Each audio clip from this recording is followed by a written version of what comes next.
Good afternoon. Thank you for joining Palm Beach County for our Words of Wisdom series.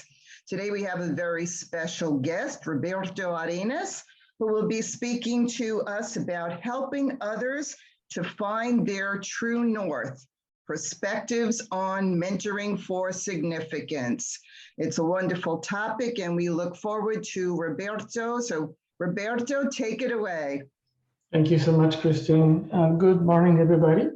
Thank you so much for your time today and for attending with us to talk about mentoring for significance. This is a wonderful topic and it's a topic very close and dear to my heart, you will see.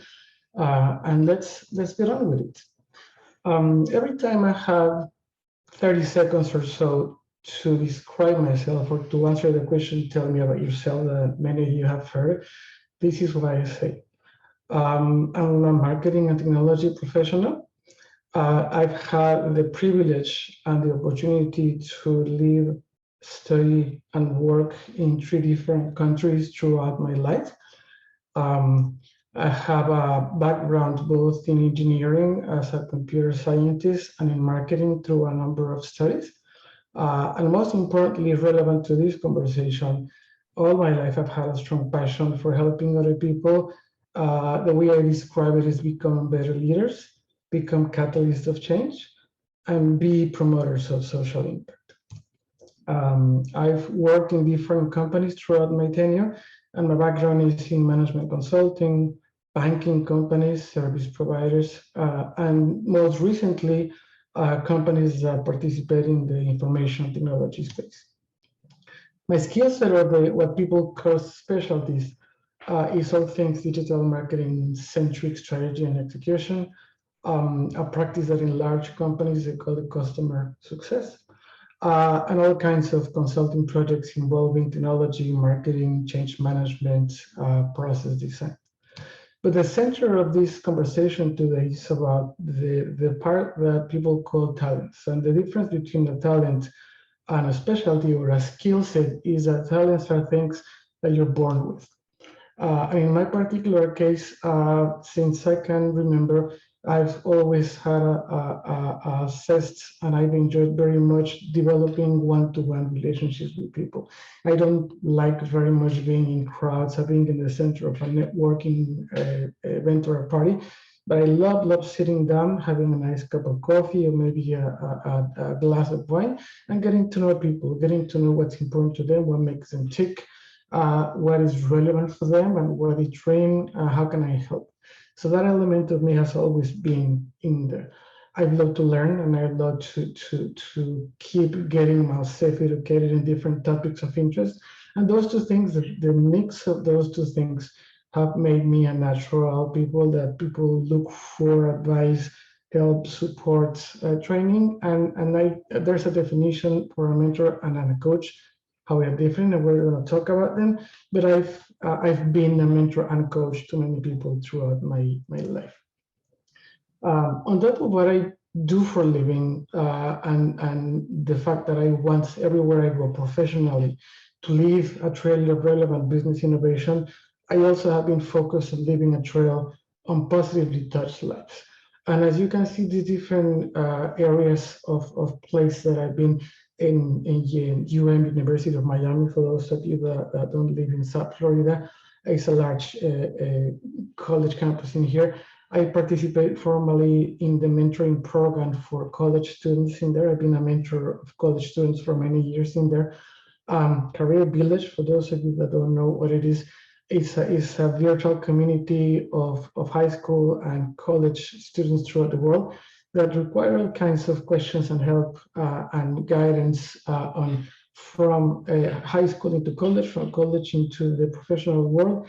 I've also been many years helping them out.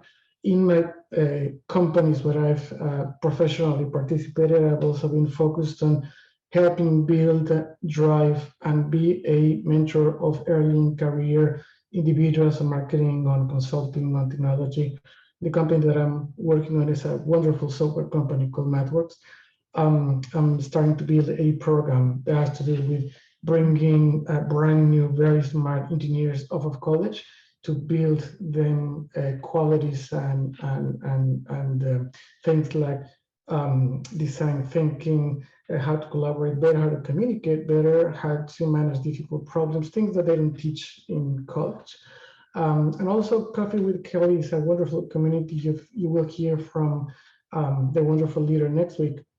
It's a community of 400 people from the US, from around the world, of people that mostly is people in need, in transition, that have had some hardship in the last couple of years. And I've had a great opportunity to help get to know and mentor a lot of that people.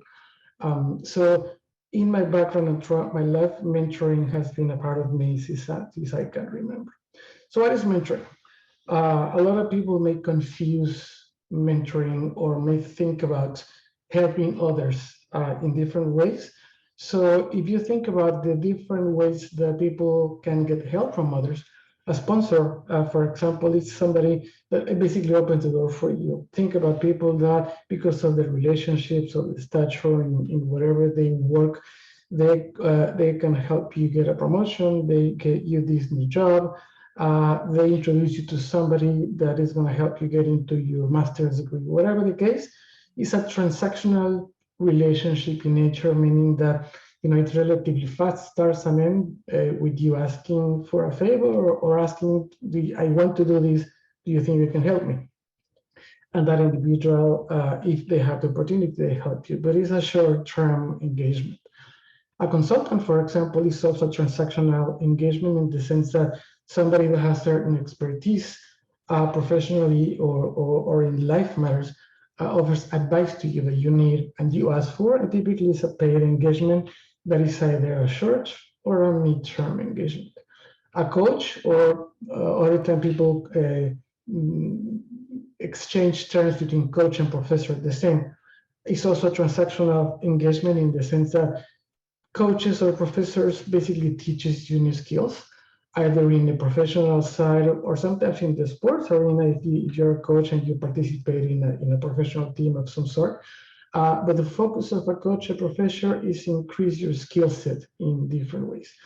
And in the mentor case, mentor is different. A mentor is a relationship-based engagement, meaning that the first component of that is you're getting to know the person. You're getting to know individually that people that is going to become your mentee, and that is going to be a foundation for the rest of the things you're going to help that person with. It's typically a mid to long-term relationship. It can start as an engagement from your company, for example, that assigned you a mentor for 6 months or however long, or it can be in the context of some of the environments that I described before, that is non-professional, that you get to know. It can be formal, it can be informal, but it evolves into a relationship that in my particular case, I've had people that we've been friends and I've mentored for many, many years to this day. So the purpose of a mentor, in contrast to the others, is that the mentor helps you uncover and become the best version of yourself in order for you to have the path and understand how you're going to achieve your own life success, understand what it means for you specifically to you individually, and for you to do it, not for the mentor to do it for you. The best way that I've read that is there's a contrast and a difference in between them is a sponsor talks about you, a coach talks to you, and a mentor talks with you. They do it together. They do it in partnership. So how do they do it?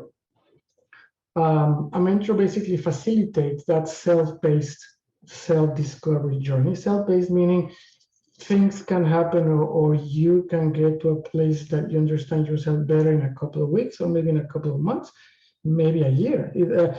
There's no rush. It's at your own pace and it's based on what you want and need to get off of that relationship.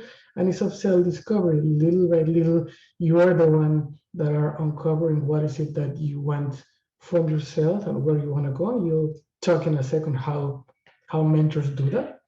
But it's basically a self-discovery journey.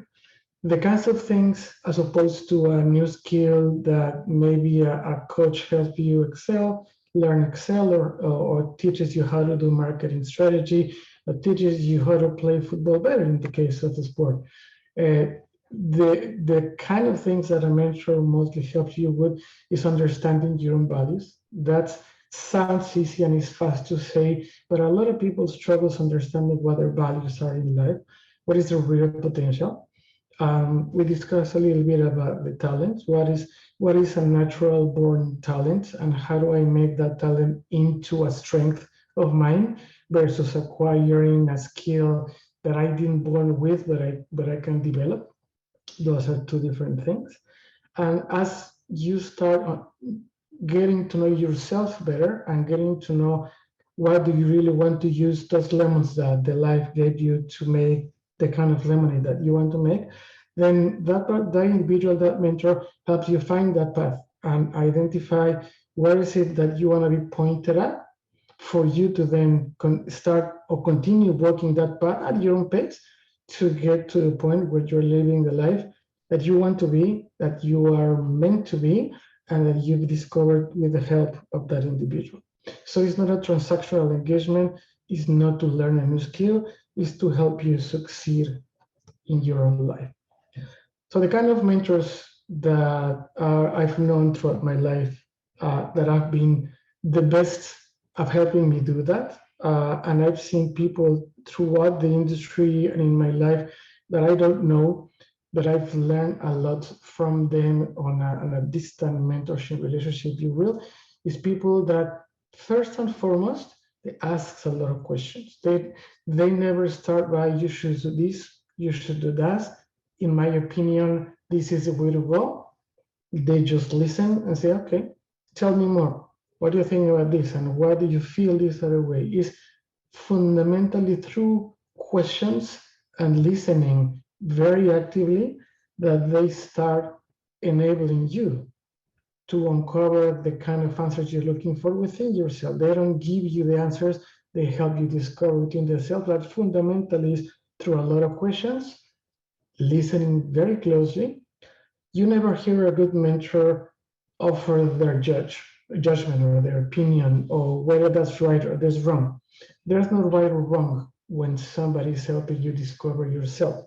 It's just you getting to a conclusion that, I didn't know that about me, or I didn't think that was the case, or I thought it was this way, and now I realize it's this other way. They never admit judgment. They naturally are open to different perspectives, different points of view, different cultures. They accept, value, and embrace the fact that for you, if you are the mentor and somebody you're trying to help is from a different country, speaks a different language, comes from a different background, then what is good for you may not be good for these other people because of how he or she sees the world. So understanding that is also very important and being aware of it. Obviously, somebody that instills and transmits trust, that is somebody that is never going to tell you something that he or she doesn't think you shouldn't tell just because it's going to hurt you or because it sounds hard. It's candid in everything that they tell you because it's needed. It's certainly somebody that you as a mentee, you recognize as somebody that is knowledgeable, that has the background, the experience, and most importantly, the temperament, because it's one thing to be a really good teacher, a good coach, a good consultant, because you have all this knowledge. But if you're going to be a good mentor, the ability to develop that one-on-one relationship and develop that trust is fundamental to be somebody that can help other people based on that knowledge. And also, if you are going to focus your contribution on helping other people discover that within themselves and ask questions, you need to be curious and you need to be open, avid, and wanting to get more and more and more knowledge of all kinds. Eventually, you get your own domains of knowledge. But the best mentors that I've known or that I've heard from is people that never stop wanting to know more.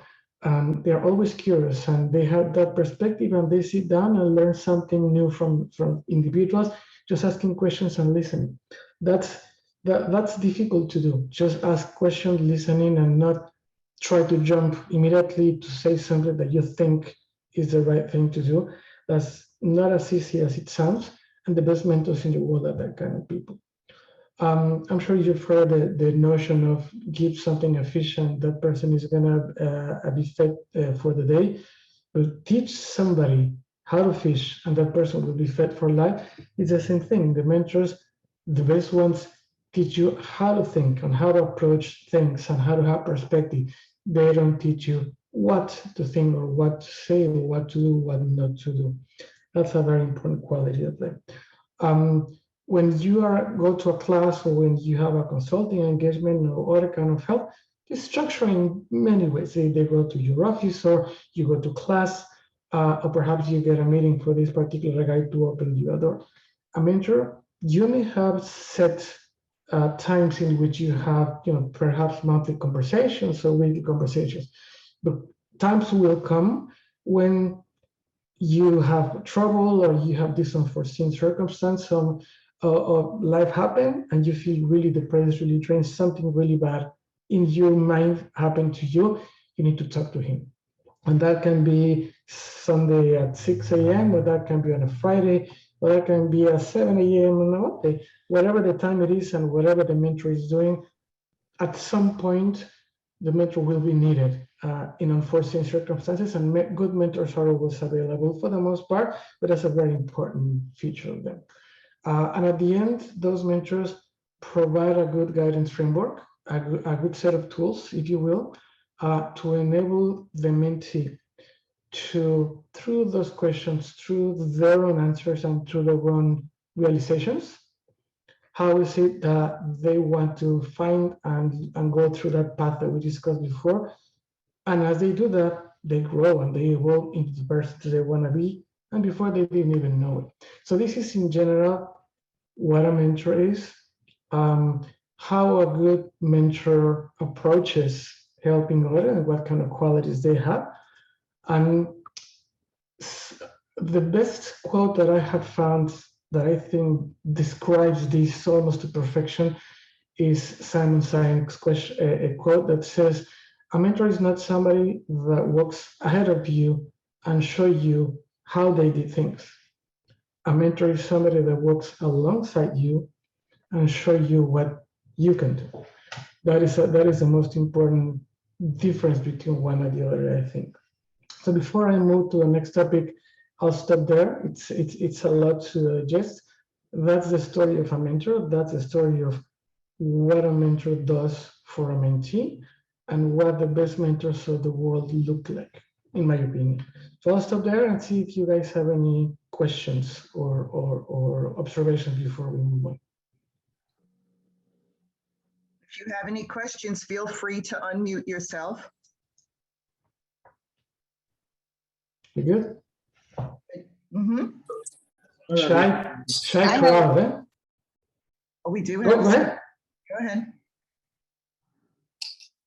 I just have one question for Roberto. Mm-hmm. When we want to know you're ready to be a mentor? That's a fantastic question. Thank you for the question. Well, to an extent, and as I said before, people is born with certain natural talents, and people, based on those natural talents, can do better certain things than others. So there's people that will naturally be not necessarily open, ready, able, and good to develop that one-on-one relationship with people that may be needed. But there's really good mentors that are more in the mode of one-to-many, like these people like Simon Sinek, Tim Ferriss, Tony Robbins, people that we all know are really good, John Maxwell. I'm sure they are great one-on-one, but there's also people that are really good at sharing that message with the masses of people.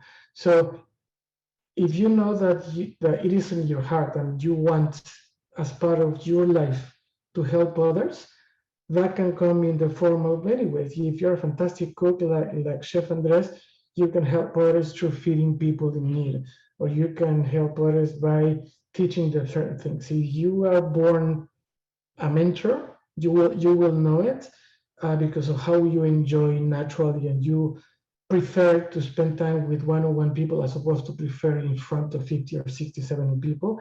And if that's the case, there's tools to prepare you better and to make you a better mentor. Hopefully, with the list that we saw before, you will have a better feeling of what you may be good at and you're not. And things like, for example, when you are a mentor, the role of a mentor can be interchanged easily with somebody that you're mentoring into a coach or into a professor or into a mentor, because that person you're helping, all of a sudden needs this door to be open, or he needs advice on something punctual, or he needs to learn PowerPoint. You help them, you become in the next week a coach, but then you go back to a mentor. So you can be all those things. You will be ready if you know that you like to do that mentor or not. You like to sit down with people, help them, and to become a better mentor. Some of the tools to become the right mentor, hopefully you got them on the previous slides. But I guess my observation is you will know if you're born to be a good mentor, if you're born to be a mentor, if you're born to be perhaps a teacher. A great teacher not necessarily means a great mentor. And if you want to, there's like any other talents that you were born with, ways to improve it, get better. One of the skills that I've been working all throughout my life with this that is very difficult is to only ask questions and stop the urge to jump into, oh, you should do this, you should do that. It's very difficult if you want to become a good mentor. But hopefully that gives you a perspective on when will you know, if you know that you were born to that. Did that help? Yes, thank you. Thanks. Very good. All right. So I'm going to share with you what my own personal bag of tools, and obviously if you Google mentorship frameworks or how do good mentors do their work, or the 3 A's of mentor, God knows how many dozens of frameworks there are out there in the internet. But this is my own personal experience, the tools that I found I've been able to help people with, and hopefully this helps you in some way. So the first one is, the way I describe it is I'll tell you my story, you'll tell you mine. Everything needs to start with a conversation, with the focus of the first few sessions is only to get to know Christine or Karen or Fadia or Luisa or John. We'll see later on how is it that I can help you and what is it that you're looking for in the relationship. But first and foremost, who are you, not only professionally, but who are you personally? What are your concerns? What's your background? Where are you coming from? Where do you want to go? If you have an answer for some of these questions, you may or may not. But get to a point where everything that surrounds a person, the inner elements and the surroundings, and what at that point in time that person is struggling with, what is most proud of, what they need, all that is a foundation for the rest of the tools in the bag, if you will. So that's very important to me, and I invest a lot of time on that. The second one is, I call it mind and body in the right state. And I picked a lot of these elements from different people that I've learned from and I've had conversations with. Every single one of these bullets deserves a multi-hour conversation on it, so I'm going to cover them really quick. And after that, I told Christine and Karen, if anybody of you is interested in continuing the conversation or get deeper in one of them, more than happy to. But let's just give it a try. Nothing is more important for us to change the course to where we want to go than having the right mindset, and in this case, the right body. So mindset is the life we live inside our brains. Nothing is truly good, beautiful, and nothing is truly awful or disgraceful. Everything is good or bad based on how your own brains interpret whatever it is that we're listening or seeing or living to. So in order for us to achieve everything we want to achieve, we need to get ourselves or get our mind into what Mr. Tony Robbins called an emotional home, a positive emotional home. That is every day priming itself or getting ready to the day in front of them with positive feelings, with gratitude instead of any other negative feeling. Problems are going to happen. They're bound to happen. And from now until the day we die, which can be off, knock on wood, but it can be next week, can be a year from now, or it can be 30 years from now. Nobody knows. But until that time comes, we're going to face problems. And if we face problems with a negative mindset, it's going to be a handicap for us to face them. So having a positive mindset is fundamental to that. Also telling ourselves the right story, and I'm sure you've heard this, the story we tell to ourselves element is also very important, because when we, for some reason throughout our life, say, oh, I'm always going to lose a ping pong, or I'm this guy that never is on time, or I will never be able to find my bearings and orient myself to get to the house of whatever it is that you tell to yourself, oh, I'm never going to be able to do this, or I will be always bad at that. You may or may not, or that may or may not be true. But if that's what you're telling yourself, that becomes your reality. And that reality is called a limiting belief. So when you tell a story that is negative and limits yourself in some ways, then you live a reality when maybe you are in a Ferrari, but you are in first gear and you can get second, third, or fourth because you yourself are limiting your ability to move faster because of your own thoughts. So if you change those limiting beliefs, exchange them for what is called empowering beliefs. I can get there. I can figure out how to do these other things. I am always late. No, starting now, I'm always going to be on time, and that's going to change. If you change those beliefs, discard the others, and put the new ones in front of you, then you unleash your new identity. The power of identity is incredible. And the best story that I tell from that end is there's a lot of instances where people define their identity on their job role. I'm the VP of this and I'm the director of that. And there's nothing wrong with that, but that's who you are. Well, at some point, a year from now, a week from now, 10 years from now, but that day is going to come. You're not going to be the VP of that anymore. When you're not, then you're not going to be, you will be nobody then? Of course not. You are somebody that brings value to the table, that has a tremendous skill set, that has history, that can help people, and that has a lot to share with or without that kind of role or anything else outside of you. You are of value and you are enough.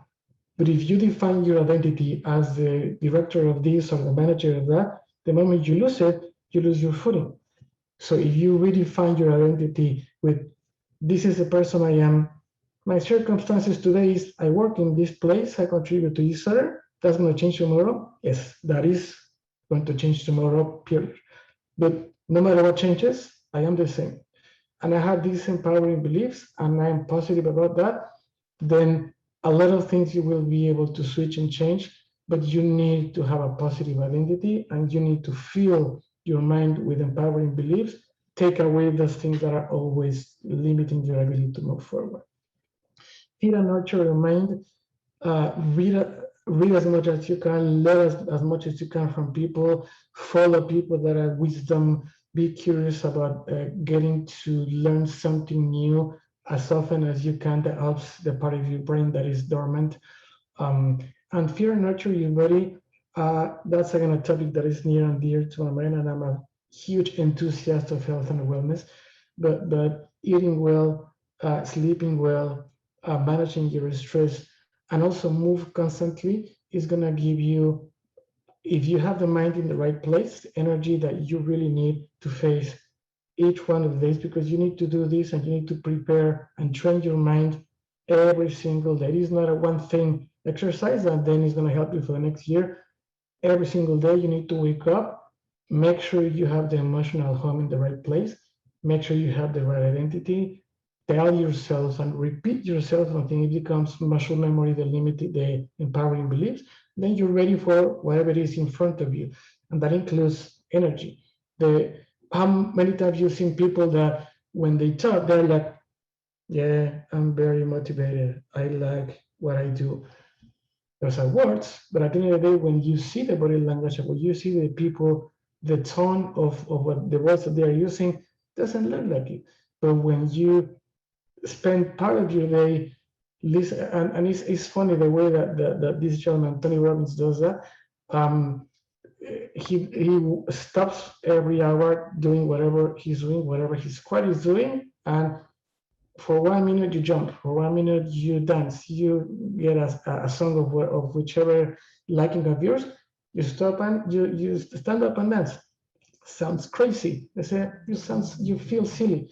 After the first day, you can start doing it and you feel completely different when everything you do in your day. Try it out. If nothing else, as you finish this, start your day tomorrow, every hour or so, stop what you're doing, get in your iPod or in your phone, your favorite song, dance for 30 seconds, and you'll see how you feel and how different the energy levels that you get look like. But that's mind and body in the right state. Clarity. Perhaps the most critical of all. Again, is here just read and describes that what's behind it. There's no possible good outcome if you are not walking into the right path in your life to where you want to go. And to discover that path, you need to do a lot of work with your mentor or with whomever helps you to understand and discover your values, to discover your purpose, uncover and work your talents to make them your strengths. Ask yourself, what are my goals in life? What is your strategy? The interesting question on your goals that I will always ask people that put you to think is, what do you want to do? What's your goals in life? And perhaps you have something for the next year or for the next week or for the next month. Crazy enough, maybe you have the next 2, 3, 4, 5 years mapped out.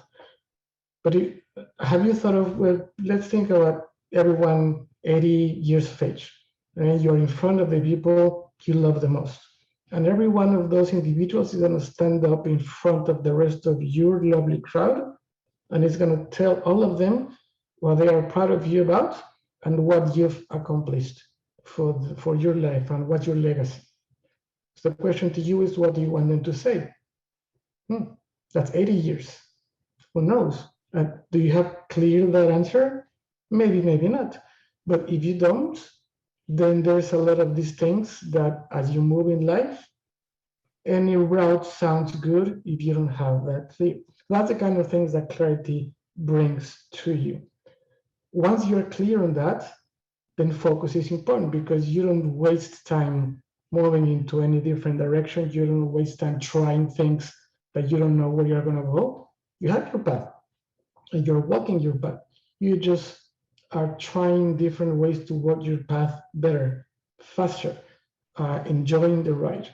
And then the focus is not on limiting beliefs or the wrong identity or bad things or lack of energy. The focus is, what is it that you have today instead of what you don't have, being grateful. What are the things you can control? Because there's a lot of things in this world, the vast majority of things we cannot control. And one piece that is also very important is living in the moment. There's 3 types of people in this world. People that are future-centric, people that are present-centric, and people that are past-centric. And it's very difficult. There's naturally people that is concerned about the future. And that gets you stressed. That gives a lot of anxiety because you don't know what's going to happen in the future. But you're anxious about it naturally. Or people that live in the past. And you feel negative, you feel demotivated. That gives you, you are depressed because there's a lot of things that you could have done, you should have done, you didn't do better. There's nothing to do about it, but you keep thinking about it. So the best possible way to live a life that is going to nurture you and make you happier is to live in a place where you can do something about it, and the only place where you can do something about it is today. Tomorrow, nobody knows. And if you have the focus in there, the energy goes there. And that's something that is never going to fail. And last but certainly not least, as you walk all those, and you might have the benefit to have a good mentor with you, you have your mind, your body in the right place. You know where you want to go. You have the focus on that, but you really don't know if what you want to do in life is going to take you 6 months, 6 weeks, 6 days, or maybe 6 years. You just don't know. But you need to stay the course. You need to take what Mr. Tony Robbins calls massive action, and John Maxwell called it intentional living, the same thing. You need to be absolutely intentional to do what you have to do every single day.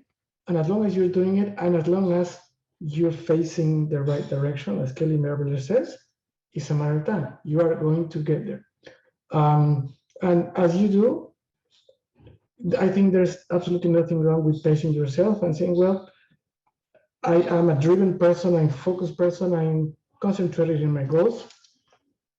So I'm going to work every day on those.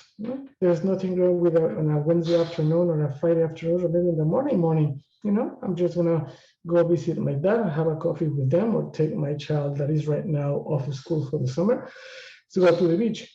There's absolutely nothing wrong with that. People think that they have certain obligation, but you really don't know what's going to happen tomorrow. So if you want to do certain things, just do them.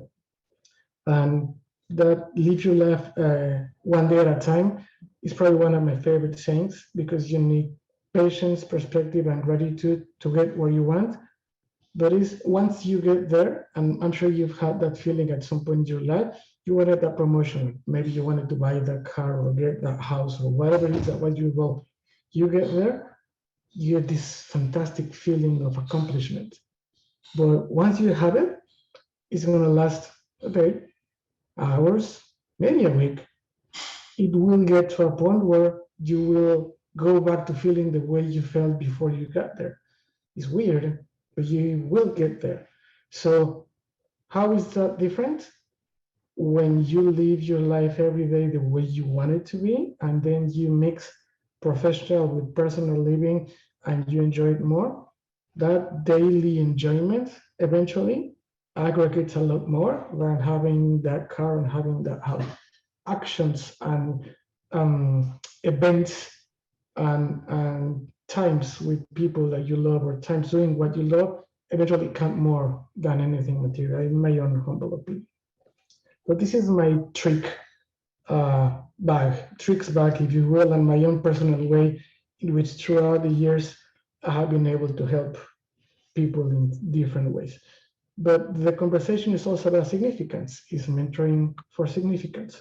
So let's talk for a second about significance. What is significance? And in the context that we are having the conversation, a life of significance is simply a life lived to make a difference and a positive impact in the life of others.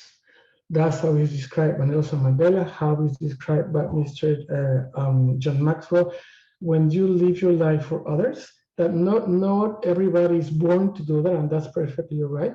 But when you were born and you have the desire and you have the will to live your life for others, having a life of significance is making sure that you do that, and that there is a positive impact on, maybe it's one person, and that is perfectly fine. Maybe it's 10 persons, maybe it's millions in the case of all these wonderful people. But the element of having a positive impact in the life of others and devoting your life to that, that is living a life of significance. And for those of you that may be interested and may not have heard of that, John Maxwell has launched this book and has this initiative that now is a big movement around the world that is called Change Your World. His notion is, if you have the will and if you have the tools, you can change not the world, you can change your world. And changing your world means you can change the life of your mother, your sister, maybe your husband. Maybe it's one person, maybe 6, maybe it's 10. But whatever it is, you're changing your world. And if eventually you build that into a multiplying effect, he's right now, after a few years of launching this, impacting millions and millions of lives around over 100 countries in the world. But it starts with you, and it starts with one person and changing one life. So what are these steps that he describes on the significance journey that come very well to bear on living a significant life that is going to be around mentoring? So it starts with wanting to help other people, having that heart, as I shared before. Then you do something that makes a difference. Is it mentoring? Fantastic. Is it not? It doesn't matter. If you describe through your own discovery journey that what you're good at is not lemons, but maybe mangoes or maybe strawberries or maybe whatever, you use your own fruit. And then you build your own kind of lemonade, but through your own superpowers, if you devote those superpowers to make the difference in the life of one person, then you are doing something of significance with people that makes a difference. I'm sure you've heard this, and if not, this is probably one of the most powerful notions that I personally have experienced, adopted, and lived in my life. You become the average of the 5 people you hang out the most with. Proximity is power. So if you want to become a person of help, a servant leader, somebody that is focused on helping others, surround yourselves with people whose focus is that. If you want to become a great chef, surround your people that are experts on cuisine. If you want to go and get into the bad life and go to drugs and start smoking, surround with people that does that for a living, and eventually you will. So the people that you surround yourself with dictates eventually in a tremendous part the kind of person you become and the kind of impact you generate. Definitely you alone, you cannot do anything of significance in the world. You need at least another to help. But that another can help another and help another, and eventually it becomes a movement. So who is more important than how? And we is more important than me. That's very, very important. And today, we discussed before, hopefully it makes sense to you, but what we could have done yesterday, it's gone. Whatever we did is done. Whatever we didn't do is done. What are we going to do tomorrow depends entirely on what we want to do. But what we can do today is the only thing we can control. So as he describes, the pages of your significant story are written day after day after day, one day at a time. That's very, very important. So how do we pull these pieces together? Well, we've talked about mentoring, we talked about significance. And the title of the conversation is Perspectives on Mentoring for Significance. So how do we bring it together? What is it mentoring for significance? And very simply is living a life focused on helping others, as we described before, uncover the best version of themselves and helping them achieve their own life success defined by them. So using that superpower that you have and using that time that you devoted to that, you make a difference in the world of one person, or perhaps in the world of 100 or in the world of thousands. It doesn't matter. You're making a difference in the world, no matter how many people you impact. But that is mentoring for significance. Recently, we had the privilege to have Mr. John Maxwell himself attend one of the sessions that we have at Coffee with Kelly. You will hear next week from the wonderful leader of our community, Kelly Merle, amazing individual that I had the privilege to call my friend. And throughout the hour, there were tons of pearls of wisdom. But the one that resonated with me the most and that will stay with me the rest of my life, he says, once you've tasted significance, you will not need success anymore.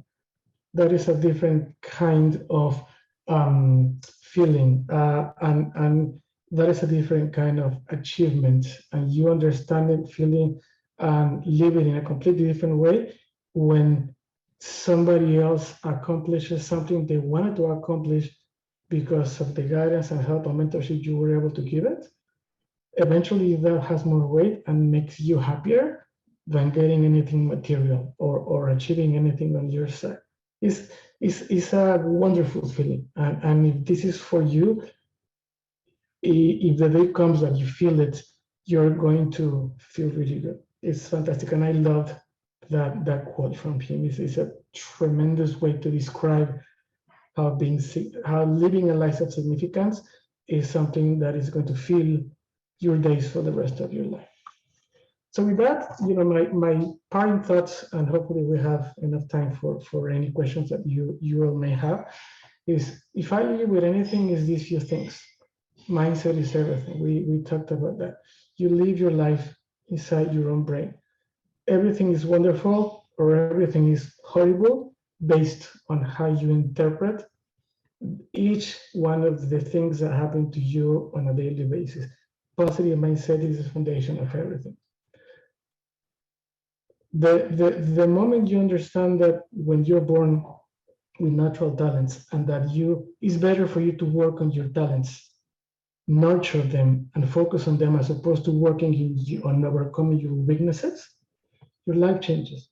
And this particular quote came from a book from a methodology that is called Strengths Finder, Gallup. And this is not a commercial for Gallup in any way, shape, or form. There's another set of methodologies, but I happen to have used Gallup, and it's a fantastic one if you're interested. And one phrase that is stuck in my brain strongly is, you cannot be anything you want to be, but you certainly can be a lot more of who you already are. Think about it. It's within you. Clarify your values, and this is one of the, interestingly, ironically enough, is one of the most difficult things to do. Tell me your values. And if you start with a list of 30, 40 values, I want to be positive, and I want to be empathic, and I want to be focused on giving others. And the list is endless. Are all those good things you want to be? I want to be all of them. But what are your values? What do you care the most about? That journey is not simple, and a lot of people don't know it, and it makes you struggle and it makes you doubt. So when you live a life that is not congruent, what is truly important to you, you are not satisfied. And you need to turn that around, understanding, documenting, and living your values every day. That's very important. And as we discussed many times, take massive action. If nothing else, if something that you've heard today is of help to you, take one or two of them and start doing them today, not tomorrow, today. Take massive action and live intentionally. Make a plan, anticipate what you want to do. And one thing that I tell a lot of people that I'm trying to help is, don't prioritize your schedule. Schedule your priorities. Your schedule is what other people want from you, and is what other people want you to do for them. Your priorities is what you want to do for yourself. So I'll repeat it. Don't prioritize your schedule. Schedule your priorities. It's very important to live intentionally on what you want to do with your own life. So the path from good intentions to intentional living is made with things that you do every day. This material, I'm sure, is going to be shared with all of you, and I'll leave you with some of the resources. A lot of the notions and the concepts that you heard today comes from books from people like Ryan Holiday, John Maxwell, of course, Tony Robbins, Tim Ferriss, Simon Sinek, the gentleman from the quote. If you do nothing else but to read one book, read The Obstacle is the Way from Mr. Ryan Holiday. It's an amazing book. It's a book that is going to give you a strong perspective and teach you how to effectively approach and solve any problem you're going to face for the rest of your life. And that is going to change your life in so many ways. But all of these are valuable resources, and all of them are tremendous people to follow up and to learn from. Now with that, that's my story. I'm sticking to it. And the only favor that I always ask people when we have these kind of conversations is, if you learn something from it, if you're going to apply it and you think of its value, please pay it forward. Share it with somebody else, teach it to somebody else.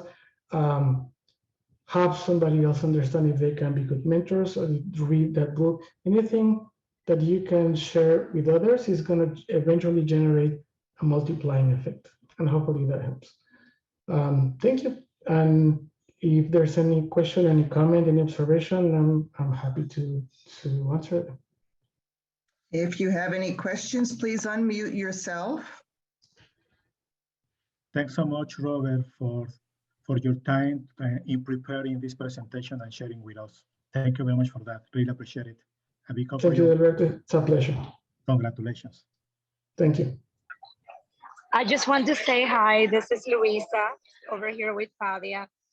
I definitely want to say it's been a big change on me. Definitely focusing on my values and that big thing that Roberto said.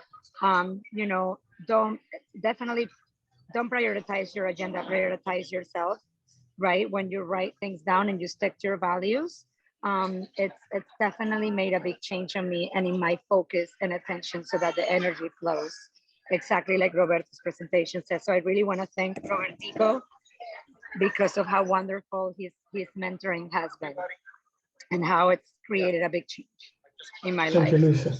I appreciate it. And I see we have a lot of comments in the chat as well. And we had someone who missed the presentation, but look forward to the recording. So for those of us on the line, you will be able to, within the next day or two, find the recording on the Encore Palm Beach County YouTube site. So just look for Encore Palm Beach County. All our presentations of late are on the YouTube site.